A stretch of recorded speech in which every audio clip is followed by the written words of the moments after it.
What's up, everybody? Welcome back to another weather forecast here by Adrian's Weather Forecast, and this is going to be a more tropical related forecast and taking a small break from the severe weather. So in this video, we're going to be discussing whether we can see Tropical Storm Bill in the Gulf of Mexico by the next 10 days here. So we're really watching out for some development here, possibly more towards the Bay of Campeche, and that could definitely lead to the possibility for a U.S. landfall. So we're definitely keeping a very, very close eye on this. Models continue to become very consistent, so we're going to be looking at global models here and the overall conditions within the region here to see whether it's actually possible if we can see Bill in the Gulf of Mexico and whether it can pose a threat to the United States. As well, we're going to be going through the whole Atlantic basin here for the next 2 weeks and just doing an overall forecast. But without further ado, let's get into the tropical forecast. So first, let's go ahead and take a look now at the 5-day tropical weather outlook here from the National Weather Service Center. Or sorry, not National Weather Service. I'm still thinking about severe weather right now. I mean, National Hurricane Center, sorry, because my last video was on severe weather, so I'm kind of still on severe weather mode. I got to transition now. That's something really hard to do for me, I guess. So, National Hurricane Center, we do actually have a 20% chance here for portions of the southwestern Caribbean. And this actually was once a 30%. And I really have not posted about this because I don't think anything of this. I do not see this forming whatsoever at all near the Central America region. I just don't see this forming, and I'm glad they did decrease this to a 20% because if they continue to increase it, then I would have been very skeptical about it. But we do have a very small area to watch out. At least I don't want to say watch out, but I guess keep an eye on technically since it's on the National Hurricane Center update or forecast, whatever. But yeah, we do have a 20% just northwest of Colombia and just outside Nicaragua, Panama, and Costa Rica. So really watching out for, I guess model-wise, really watching out. But I don't think this will be anything. Not even an invest, not even a depression, not a single thing. So do not worry about this. If they continue to increase, and then I'll definitely keep a close eye on it. But at the moment, I'm just gonna act like this never happened. I mean, this never happened. But let's now go ahead and go into the real concern, and that's going to be for the Gulf of Mexico here and the overall conditions for the development of Bill. So here's looking at the SSTs for today here, and we are continuing to see these waters rapidly warm up, specifically for the Bay of Campeche and Western Caribbean is where we're seeing the rapid growth in SSTs, and we're definitely seeing continuing to see a possibility for this trend to continue all the way up into the time frame of where we'll be watching out for Bill's formation, which will be indefinitely within the next week or so. We're talking within the next 7 days or 8 days is where we're watching out for Bill's formation.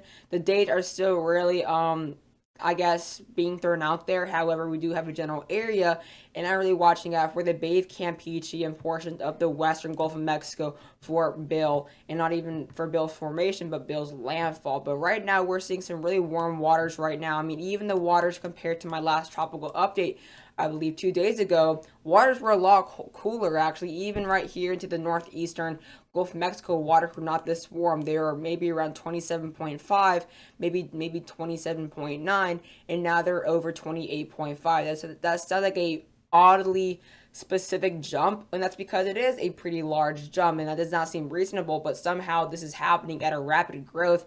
These waters in the Bay of Campeche continue to become a lot warmer, and those will be continuing to wrap around the whole Gulf Coast, which will be a pretty big concern for the Gulf of Mexico by the time Bill does form. These waters will be maybe possibly almost a degree or two Celsius warmer, which is definitely not something you see typically in a season where waters warm up that quickly, but they are. And you're probably wondering, why isn't the Western Caribbean a big threat? Well, that's because although the waters are really warm, 28.5 to possibly 29.5 degrees Celsius, there's a ton of shear at the same time. So Bay of Campeche and Western Caribbean is the best place for the storm because that's where we're seeing the least amount of shear and just best conditions. But look at the next 8 days. June 16th, the waters are completely different. I mean, look at the rapid growth in SSTs within 8 days. Look at it now. Waters off Louisiana are probably 26 degrees Celsius, maybe 27. Waters off Miami are probably 28. Now look at it. Waters off Miami are probably nearly 30.5 degrees Celsius. Waters off Louisiana are almost 31 degrees Celsius. Look at that. We have a 32 degrees Celsius mark, and that is not in the EPAC. That's actually in the Gulf of Mexico. So we're seeing almost a 3 to possibly 4 degrees Celsius jump just within 8 days, which is absolutely mental to see. And the Gulf Stream is continuing to rapidly warm up. Now waters all the way near Anna, where Anna were, are almost 27.5 degrees Celsius. And Anna wasn't even 2 weeks old, or two. Actually, no, was it 2 weeks? No, I think it was like 2.5 weeks when it formed, something like that. But waters are still a lot warmer than they were when Anna formed, as well, nearly 29 degrees Celsius up the southeast coast because of the Gulf Stream. But look at better the conditions will be for the growth of Bill. And the main area to watch out will be the Bay of Campeche in the western Gulf of Mexico. This is my main area to really watch out. So if you are in Texas and Louisiana, you guys definitely have to keep a very close eye on, because if this storm does kind of stall like it's supposed to, this could very well be more than just a depression here. So even watching out for a strong tropical storm here if it continues. The thing about the northeast Gulf, although it's really warm, nearly 30 degrees Celsius, there's going to be a ton of shear. So if it were to go that way, although it has really warm waters, it will die out completely because of that strong ridge. But if it goes this way, it'll possibly become a pretty good looking storm here. Even waters out there in the MDR are rapidly warming. Look at that 8-day difference. Not as rapid, but waters are becoming a lot warmer in the main region, the main developed region. So that will be a concern here as we go into July. But big change in SST, which is a pretty big concern here. As a result of this very rapid change in SSTs, obviously going to an upward trend, the tropical cyclone heat potential, or maybe even ocean heat content, is rapidly increasing, not only in the Western Caribbean, but specifically across the Gulf of Mexico. If you guys were to go to my video 2 days ago where I showed this exact same thing, it would probably be a lot different. I don't even think we actually had dark greens yet, but now we have almost yellows and almost oranges spilling in, going through the Yucatan Peninsula and spilling in into mainly the eastern Gulf of Mexico, but even waters in the Bay of Campeche are starting to rapidly become warmer. We only have a low ocean heat content here, but obviously in the next 8 days there will be a rapid change here, and we're starting to see now almost high waters, almost lower highs for potential heat potential here near the Caribbean. So overall, it's looking pretty good here. Let's now go ahead and look at the official ocean heat content layer or forecast here, and look at the difference as well. We actually did not see. I think we struggled to even see these light greenish kind of I'm not sure to describe the color. Maybe like a I'm not good with color names. All I know is the basic names. I don't know all the mixed names like maroon or whatever. We're struggling to see those like light that light blue kind of greenish teal. I don't know. You guys know what I mean. Like where this arrow is, we were barely seeing those colors. But now in the Gulf of Mexico, we're getting down the darker end of the colors, nearly almost kind of a light greenish mix there, something like that. And now in the Western Caribbean, we're getting some oranges and almost light reds. So overall, ocean heat content is rising. Same thing, it's starting to rise now for portions, wrong area of the Bay of Campeche, and eventually it'll start to increase there off into the Gulf Stream up the East Coast. Let's now get a look here at the 12Z GFS here for the Atlantic Basin. Here, obviously, we're kind of specifically watching for a certain region, but I just kind of want to be zoomed out so you guys can get a better look at what we're looking at. So let's go ahead and look all the way up into now June 12th. And the reason why I'm going only to June 12th right now, we're not starting off in mid-June, is because there's still a very interesting low pressure that will be coming off the East Coast, specifically the Carolina coast, that I'm really keeping a close eye on. It's actually continuing to become a lot more interesting than my last video. Obviously, my last video, it was only maybe like 1,004 millibars and a typical old low pressure coming off the coast.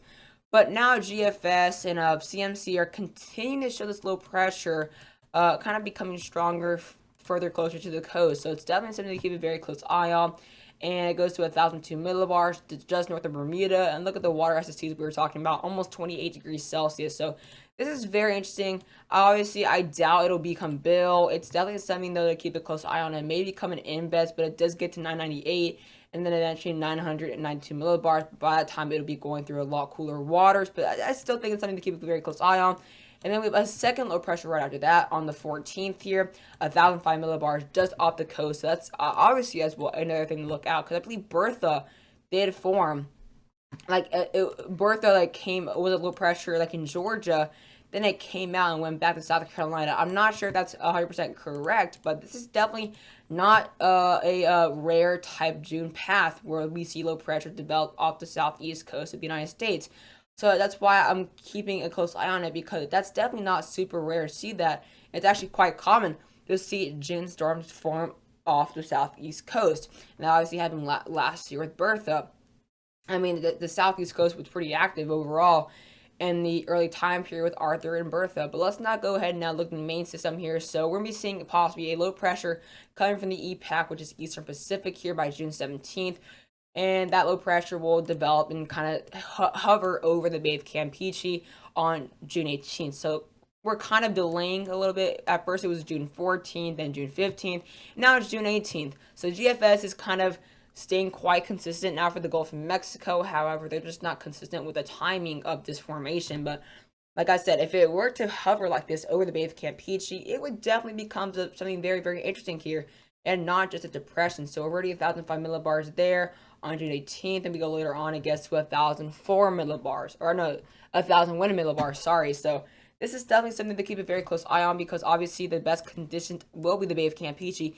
Even the Western Caribbean and Yucatan Peninsula at this time have their flaws, and that there's some pretty big flaws with that ridge dipping in down into the subtropical region here, and that's going to leave a whole space right here for really good conditions between Bay of Campeche and up to the northwestern Gulf of Mexico. So I think the CMC was correct this whole time. Surprisingly, they're correct at least this far out. So that's why I've been kind of going from Western Caribbean last week to now Gulf of Mexico, and I'm going to stick with Gulf of Mexico. Although Western Caribbean does still have some good things and some bad things, I just think Bay of Campeche has the best conditions overall, and there's no debate with that. I mean, I can show that throughout the video.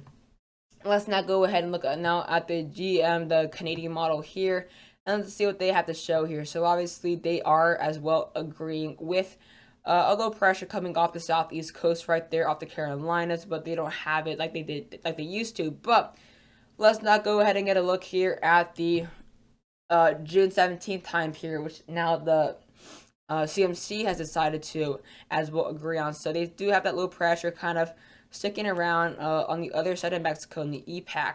And then they have it kind of going back now into the Bay of Campeche. So I'm not saying it's going to form and go back like Cristobal did. I believe was it Amanda? I think it was Amanda, and then Amanda went into Central America, and then Cristobal developed and then went like that, something like that. I think, yeah, that was definitely, I know it's Cristobal, I just don't know what the name was for the EPAC. I think it was Amanda. I'm not sure though. And then of course they do have that low pressure developing there around June 17th, June 18th at 1,002 millibars, hovering over the Bay of Campeche and going up to 1,000 millibars. So GFS has 1,001, and CMC slash Canada has 1,000. So 1,000, and it's not even halfway through the Bay of Campeche. I think it could definitely be a high-end tropical storm if models continue to be in this trend. Let's now go ahead and look at the vorticity map here to see what we have. So we do have, let's go ahead and go straight to the Caribbean or straight to the Gulf of Mexico, sorry. So let's actually go and turn the June 17th, June 18th. You can kind of see we do have that vorticity developing right there in the Bay of Campeche. We can kind of see a lot of that vorticity circling upon a certain low pressure. Let's actually go all the way to the Gulf of Mexico, actually. Let's go to the Gulf of Mexico. You can kind of see, look at all that vorticity right there. That's a very, very strong amount of rotation within the atmosphere upon a low pressure right there. So this is something to keep a very close eye on for a 1,000-something millibar storm. It's definitely quite strong, and that's right there in the Bay of Campeche. And then it goes straight now into the western Gulf of Mexico waters and goes straight for Texas in near Brownsville. So it is taking it almost a Hannah type landfall, but this is definitely as well not, I mean, I wouldn't call it common, but it's definitely not obviously rare to see storms developing in the Bay of Campeche as well when it comes to June. Cristobal obviously in late June, I believe it was late to mid-June, but I mean that's definitely that's actually some really strong vorticity though for a system like what we're talking about. Let's actually now go towards the Canadian model now for this vorticity. So the Canadian model cannot go as far as the GFS does, but as you do see, June 17th, June 18th, they do have a wide amount of vorticity. Very, very unorganized, though, across the Bay of Campeche. They definitely do not have it being as structured, but they do have that vorticity there, and it's kind of hovering in a certain region, but it's just very, very scattered. Let's not go ahead and look at the shear, and the reason is going to be the big explanation to why the Western Caribbean is no longer the big topic here. It was the very, very beginning here, but now with that huge difference in the ridge. So right now, in June 11th, a few days from now, 3 days, we're gonna be seeing a ton of shear. That ridge bringing in a ton of shear all across the tropical Atlantic. You can kind of see that little dip in the subtropical jet. Gonna be seeing a ton of shear though across the central and southern Gulf of Mexico. So if we were to see something right now, it would definitely not form there at all. Let's not go all the way now into around June 13th, maybe June 14th. And you can kind of see, well, actually, this is the 12Z here. I'll show you guys the 18Z, or sorry, the 6Z since it's fully updated. By June 13th, you can kind of see that shear starts to move a little bit more to the north here as that ridge does move more north. That's going to allow for a more dramatic dip in the jet stream there, and that's going to bring in just extremely unfavorable conditions for the Western Caribbean. They're going to be hovered by a ton of shear. So there's just no possible way we will be seeing build develop or the low pressure develop there in the Western Caribbean. It would just get absolutely torn apart. I mean, it's not going to happen, but let's now go ahead and show you guys the 6Z. So here's another look at the 6Z. So now by the 14th, you can kind of see the subtropical jet is now allowing for the shear to dramatically die off in the Bay of Campeche. So you can kind of see a lot of that shear in the Bay of Campeche has really died off. So let's go back to the Gulf of Mexico. You can kind of see almost zero shear there. I mean, all that shear is concentrated into the Western Caribbean, Yucatan Peninsula, and central and eastern Gulf of Mexico. By June 15th and June 16th, that shear does return a little bit, but obviously we're not watching out until really June 18th. And by June 18th and June 17th and June 18th, there's almost no shear whatsoever across the Western Caribbean and Bay of Campeche. So it's perfect. I mean, it's basically perfect by June 18th, June 19th. We're going to see that shear return for the eastern Gulf of Mexico, like I did say earlier. If it were to go east, like the Panhandle in Alabama, it would die out. So the main area to really watch out for is going to be Louisiana or Texas is where it's definitely really watched out. So that would allow this to be a lot weaker because obviously it has a lot warmer water if it goes across the Gulf of Mexico than going just up there. So obviously it'll be a lot stronger if it were to go in this track without the shear. But since there is no shear in the whole western Gulf of Mexico, it will still be rather strong for a June system. Moisture is not a problem here. We're missing a pretty strong amount, or at least strong moisture wave off Central America, allowing for some really just constant moisture for the Bay of Campeche as early as June 12th, and it really won't stop until around June 23rd or 22nd. So overall, a ton of moisture up there in the Gulf and the Bay of Campeche and western Gulf of Mexico. There will be some drier there in the eastern Gulf of Mexico, thanks to a little bit of that SAL getting in there. Let's now go ahead and now look at the European tropical depression probability. So that probability has dramatically decreased for the southwestern Caribbean. Actually, it was once at 30%, but now it's only at 10 to 20%. But look how between the 15th and the 13th and the 16th, that chance for a tropical depression, the Bay of Campeche is at a 50 to 60% chance here. Let's now go to this here to the 14th to the 17th, still a 50 to 60%. And that actually goes all the way up into, at some point, that chance goes all the way up to the Gulf Coast. There, let's go tropical storm probability. We do actually have here a 10 to 20% chance here. So overall, keeping a very close eye on that. And let's go ahead and last but not least, go ahead and look at the SAL or Saharan air layer, and there is a ton, and I mean a ton of Saharan dust. And I mean, it was so bright this dust last night. I was looking at it at 2 in the morning early this morning, and I think I went blind for a split second because of how bright those whites are. So we're seeing very, very thick SAL coming off Africa thanks to the increase of shear, so bringing a lot more dust and picking it up there. And that's actually going to go all the way up into the Caribbean and Western Atlantic, just like the big wave like last year. So the last year wave we saw was a lot worse. But remember, in late June, early July, we had a 3-week time period of no activity because of how severe that Saharan dust layer wave was. And this is actually going to go all the way up into the Western Caribbean and Eastern Gulf of Mexico at some point here. So that's why the Bay of Campeche and Western Gulf of Mexico is a lot better, because that SAO really won't get there. And if it does, it really won't be severe until that moisture wave does pass by, which will pass by days after Bill forms. So this is why Western Caribbean, another reason why Western Caribbean won't happen.